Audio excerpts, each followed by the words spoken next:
In a nutshell, I thought we came and we took care of business. We did what we could to control the little bit of control that we had over our destiny. We got it done, and now we know who we're going to play. We just got to go out and execute and try to get a win. Mike, what's your initial thoughts on having a rematch with the Warriors? A nice Game 7 type of game back Thursday night at the Golden One Center.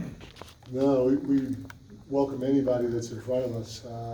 We're just excited about an opportunity to play. And again, situations like this, we as a group right now haven't been through.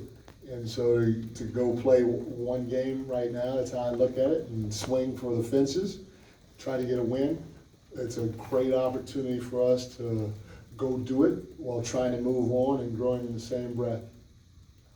Mike, I guess when it comes to this win tonight, maybe Portland didn't put out the best product to go up against, but how much did you guys kind of need some sort of positive momentum after the last week and a half? A ton. It's always good to get a win, especially when we've had a couple of heartbreaking losses like we had in the past week and a half. And so to go out and one of the things that we talked about was playing with the level of physicality at the beginning of the game and trying to retain that level or stay at that level the whole game, because when you play against a young team, if they see the ball go in the hole early on, their confidence is going to grow, and anything can happen during the course of the game if you give somebody belief or confidence, especially right off the bat. So for us to be able to go take care of business and keep our foot on the gas was much needed. Mike, you've been trying for 2 years to get this team to a certain place defensively. This is probably the first time you're going to see the Warriors since you've kind of made a big step in that direction. How different could that make this matchup with them? And then what do you anticipate you guys might be able to pose some different kind of problems for them than you have in the past? Well, we're going to have to defend because they have a lot of firepower offensively, and the firepower offensively has won championships, not the championship, but championships, and so they're used to scoring with the best. They're used to being in pressure situations, and for us, we can't have the mindset where we're going to go out and score 120, 125 points. And I think we're going to beat them that way, especially minus Malik and Kevin. So we have to bring a level of physicality to the game on the defense end of the floor, and then try to get easy opportunities in transition by getting stops. And hopefully our defense is to a point where our guys believe in it. I feel they do believe in it, but hopefully we can execute it for as close to 48 minutes as possible. Coach, I don't mean to drag you into a rabbit hole of semantics, but do you consider being in the play-in tournament an accomplishment? I think anything to get to the postseason is something to be excited about. Now, are we disappointed? Do we prefer to finish first? Hell yeah. Second, yes. Any of that is better than finishing 7th, 8th, 9th, 10th. But for our guys to kind of go through what they went through and fight and continue, because we could have cashed it in a long time ago. And some of our losses down the stretch, they were good teams, and our guys fought. They never threw the towel in, and it hurts. And I'm glad that it hurts. I'm glad that it bothered us, because that's usually when you grow the most. So anytime you can play after your last regular season game, it's a positive. But again, I'm not trying to say, hey, yes, this is the best thing ever, because we wanted more and we didn't get more, but it's okay. We're on the path or journey that we're on. Let's freaking go get it. Building off that a little bit, Mike, I imagine your opinion is influenced by finishing. Finishing ninth. But what's your overall opinion of the play-in tournament? It's still relatively new, relatively fresh here in the NBA. Games that didn't exist a handful of years ago now exist and are happening on Tuesday. So what's your just overall opinion of the play-in tournament being added to the NBA?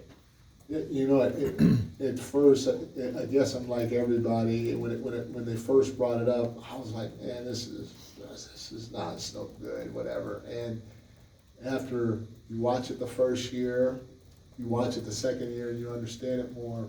And I'm on record saying this. At first, I was like, no, but then after the first year or two, hey, this is pretty neat. You know, I think it's a pretty neat deal. It adds a twist to the whole thing, and obviously the NBA got exactly what they wanted from it this year, with everybody, you know, going down the stretch of the end of the season, fighting their tails off, you know, for that sixth spot, for that fifth spot, and they had some good games because of it. Probably the TV ratings were good because of it down the stretch. So, like I said before, it's a good thing. And not just for the team, you know, players and coaches, but it's a good thing for you guys as media and for the fans as well.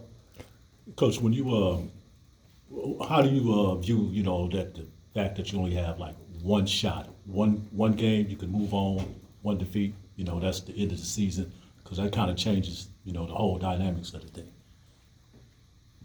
I mean, I like it. I like it because we haven't faced it yet, you know, and that's what's exciting to me is, okay, what are we made of? You know, can we go get this done, especially versus a team that knocked us out last year, a team that has 4 or 5 championships and championship level coaching staff. Can we go get it done in this type of environment? Because it's a different type of pressure than a 7-game series. Because, you know, if you drop one, you still got it. You're going to have another opportunity. You don't have no other opportunity here. You got to go get this one. And so it takes a different level of focus, a different level of confidence or belief going into the game, and for sure a different level of execution throughout the course of the game on both sides of the floor. So I like it, and I truly feel our guys will embrace it. From what you've seen, how different is Golden State with all the young guys they're playing than last time you faced them in the postseason or even earlier this year? You know, I know the record probably doesn't speak of it, but I think they're better because they, for the most part, they have the same guys as they had last year, but their young guys have improved. They've improved because they've got significant playing time, and so I think they're a better team than last year, based on them still having the same cast. You know, adding a guy like Chris Paul, who we all know can play the game, and then their young guys getting real game experience throughout the course of the season. Right here. Coach, having a Game 7 experience like you did against the Warriors last year here, does that help at all Tuesday, or just 2 separate years?